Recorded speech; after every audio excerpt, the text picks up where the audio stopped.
Should philosophers be humble? What is humility? Why should philosophers be humble? Modern philosophers who look down upon the likes of Thomas Aquinas, medieval Christians, are likely to dismiss the question of humility as irrelevant for philosophy. However, what Thomas Aquinas actually wrote about the subject might surprise us, might surprise these modern philosophers, and help them reconsider their position, help them perhaps see an element even of hypocrisy in their rejection of Thomas Aquinas. Thomas Aquinas has a beautiful passage, incidentally, on hypocrisy, dissimulazione et hypocrisi.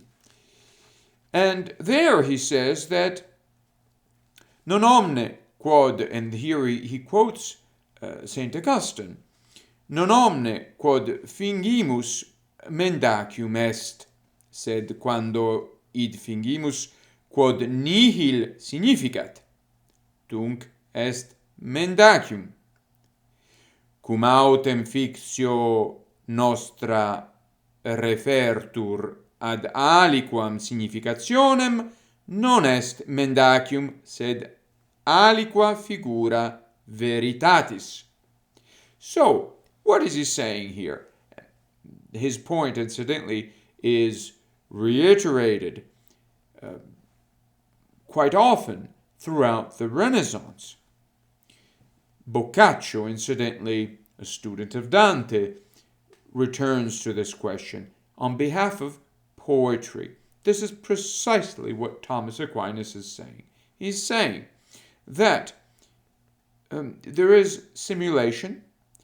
There are two types of simulation, or we could say of mimesis, of imitation. There's two types of imitation. One is good, one is bad. One is deceptive. It does not mean anything. Right? Quod nihil significat. It doesn't mean anything. And then there is a simulation, or we could even say an imitation, that means something. In fact, it is an image. This is what the poet does. He provides an image of truth. Figura veritatis. Now, when we consider Thomas Aquinas, are we seeking what he means, or do we consider what he says as meaningless from the beginning? This is an incredibly important problem for us, or is it not? The point is that Thomas Aquinas means something. He doesn't mean nothing when he speaks about the importance of humility for philosophy. What he means is something real, a problem, not just his opinion. He is addressing a problem. So let us see how he articulates this problem. And in the context of his larger discussion on humility, he says, necessaria est duplex virtus. We need a double virtue. Philosophers need a double virtue. Every human being, insofar as he is open, naturally open to truth, needs a double virtue. A virtue as a strength of mind, a way in which the mind is strong. Una quidem, que temperet et refrenet animum, One, to be sure, that tempers and refrains, or pulls back, holds back the will. Now, let us consider for a moment a famous philosopher, Socrates. Socrates was very strong, was very big on tempering and holding back the will. He has a kind of spirit that helps him do that. And why? Why should one hold back one's will?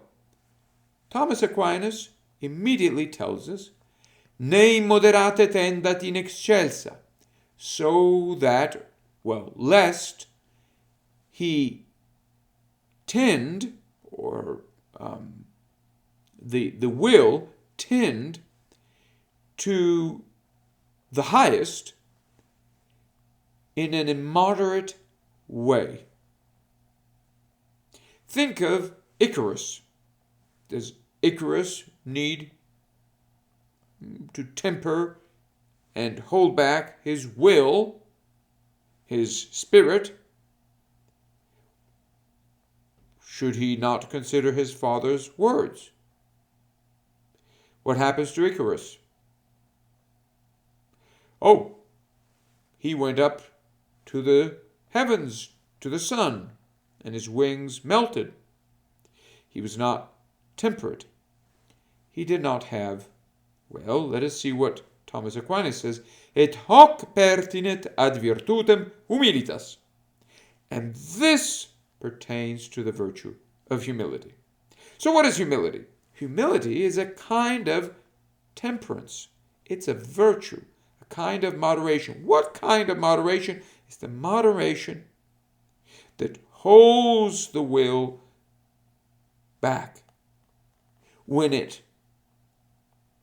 tends to leap to the highest, in excelsa, without moderation. Should philosophers require this kind of humility? Humility, as Thomas Aquinas addresses it. Doctor Angelicus of the medieval Christian Church. Does he mean something real? Or is he a mendax? He is a liar. He is a deceiver.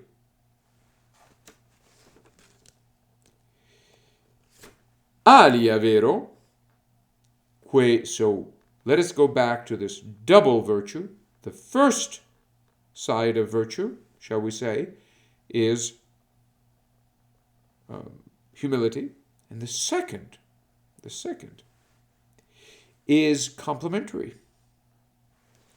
And those who do not see these two as complementary, as two sides of a single virtue, fail to understand the human condition, human nature.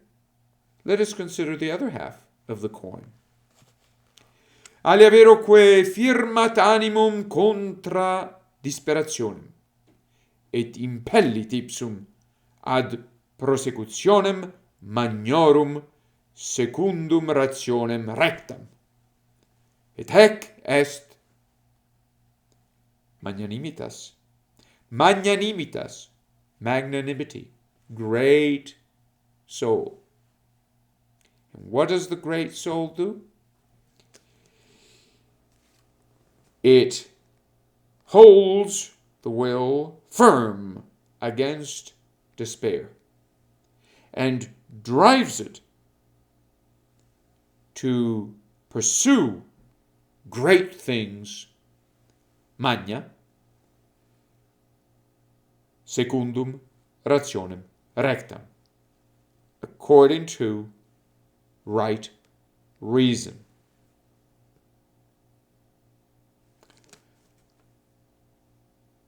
Magnanimity drives us to the good, to truth. But there is a tendency to deceive ourselves and to end up with nothing. Nihil. There is a tendency also to speak about nothing, just words. Thomas Aquinas warns us of these tendencies, and he says magnanimity is essential to the thriving of the human being. But we should be careful at the same time. Right? We should question what we're doing, question our impulses, and this questioning is essential to what? Humility. Humility is a virtue, is a strength. Humility is a strength of the mind that holds the will back when it tends toward the immoderate pursuit of the highest things. Or rather, when it tries to get to the heavens, to leap to the heavens.